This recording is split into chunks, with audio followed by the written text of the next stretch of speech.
안녕하세요.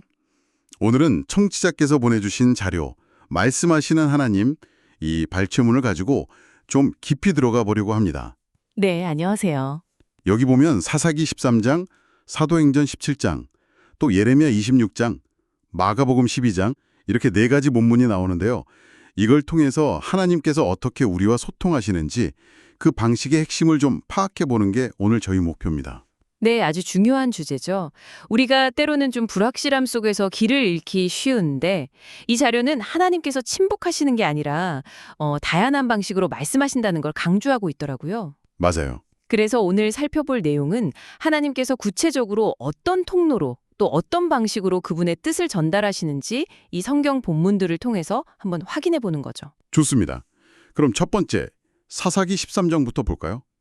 이때가 이스라엘이 블레셋 때문에 엄청 고통받던 정말 절망적인 시기였잖아요. 네, 그렇죠. 아주 암울했던 때죠. 근데 그때 하나님께서 삼손의 부모에게 나타나서 약속을 주시는 장면이 나와요. 아이가 없던 마누아의 아내에게 천사가 나타나서 보라, 네가 임신하여 아들을 낳으리니 그가 블레셋 사람의 손에서 이스라엘을 구원하기 시작하리라. 이런 약속을 하죠. 네, 정말 놀라운 약속이죠. 이게 바로 하나님께서 약속으로 말씀하시는 방식이라는 겁니다. 이 자료가 주목하는 건 그거예요. 그러니까 절망적인 상황, 예를 들면 오랜 압제라던가 개인적인 큰 어려움 속에서도 하나님은 포기하지 않으시고 약속을 통해 소망을 주신다는 거죠. 아, 절망 속에서 주시는 약속. 네, 그래서 청취자 여러분께서도 삶에서 좀 어려움을 겪으실 때 하나님께서 주신 약속을 기억하는 게 중요하다. 자료는 그렇게 이야기하고 있습니다. 약속을 통한 소통, 기억해야겠네요. 그럼 두 번째 방식은 뭔가요? 자료에서는 사도행전 17장을 들고 있는데요. 네, 사도행전 17장. 여기서는 이제 사도를 통해 말씀하시는 방식을 보여줍니다. 사도 바울이 데살로니가, 베레아, 아덴, 막 여러 도시를 다니면서 복음을 전하잖아요. 특히 그 아덴에서 알지 못하는 신에게라고 쓰인 제단을 보고 바울이 아주 담대하게 선포하죠. 너희가 알지 못하고 위하는 그것을 내가 너희에게 알게 하리라 하면서 창조주 하나님이랑 예수 그리스도를 전하는 장면이 인상 깊어요. 맞습니다. 여기서 자료가 강조하는 건 뭐랄까, 권위하고 연결성인 것 같아요. 사도들은 예수님께 직접 그 권위를 위임받아서 하나님의 메시지를 전하는 특별한 통로였던 거죠. 아, 특별한 통로. 네. 근데 흥미로운 점은 자료가 이걸 오늘날의 설교자나 성경 교사, 더 나아가서는 기록된 성경 말씀 자체로 이렇게 연결 짓는다는 거예요. 여전히 이런 사도적 선포의 흐름 속에서 하나님이 말씀하신다고 보는 거죠. 그렇군요. 그럼 선포되는 말씀에 귀 기울이는 태도가 중요하겠네요. 네, 바로 그 점을 시사하는 것 같습니다. 자, 그럼 세 번째, 예레미야 26장으로 넘어가 볼까요? 여기서는 분위기가 좀 달라지는 것 같아요. 네, 그렇죠. 예레미야는 좀 듣기 불편한 메시지를 전하죠. 이게 바로 선지자를 통해 말씀하시는 방식입니다. 예레미야가 성전 앞에서 백성들한테 심판 메시지를 선포하잖아요.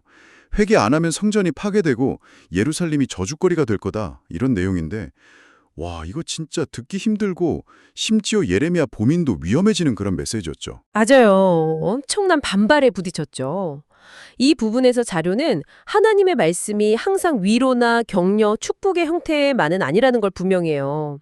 때로는 선지자를 통해서 우리의 죄를 지적하고 또 임박한 심판을 경고하면서 회개를 촉구하신다는 거죠. 듣기 불편해도 들어야 하는 말씀? 네. 예레미야가 여호와께서 나를 보내사 예언하게 하셨느니라 이렇게 말하잖아요. 그러니까 자기는 그냥 통로일 뿐이라는 건데 메시지 내용이 아무리 듣기 불편하더라도 그게 하나님으로부터 온 경고일 수 있으니까 좀 겸손하게 귀 기울여야 한다? 자료는 이걸 지적하고 있어요. 알겠습니다.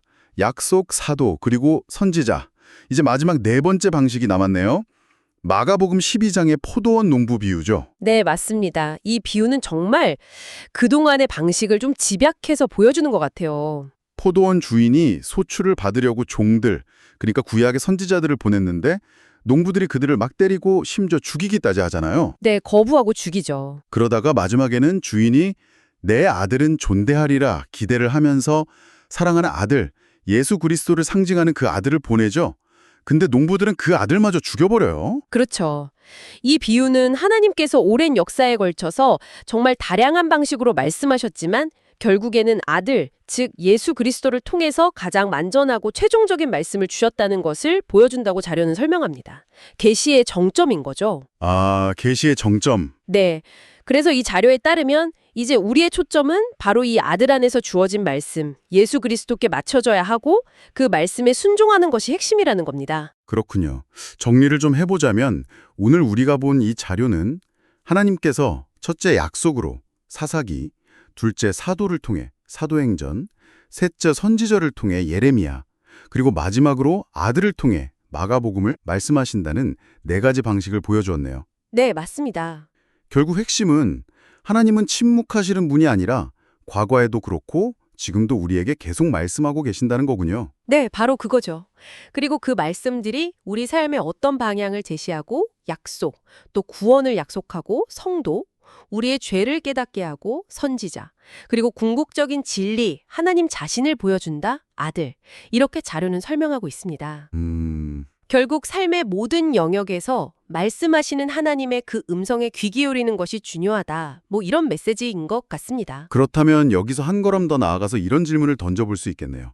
과거에 하나님께서 이렇게 다양한 방식으로 말씀하셨다는 것을 아는 것이 오늘 여러분의 삶 속에서 혹은 여러분이 접하는 여러 정보들 속에서 하나님의 뜻을 분별하는 데 과연 어떤 실질적인 도움을 줄 수 있을까요? 네, 좋은 질문입니다. 한번 각자 곱씹어 보시면 좋을 것 같습니다.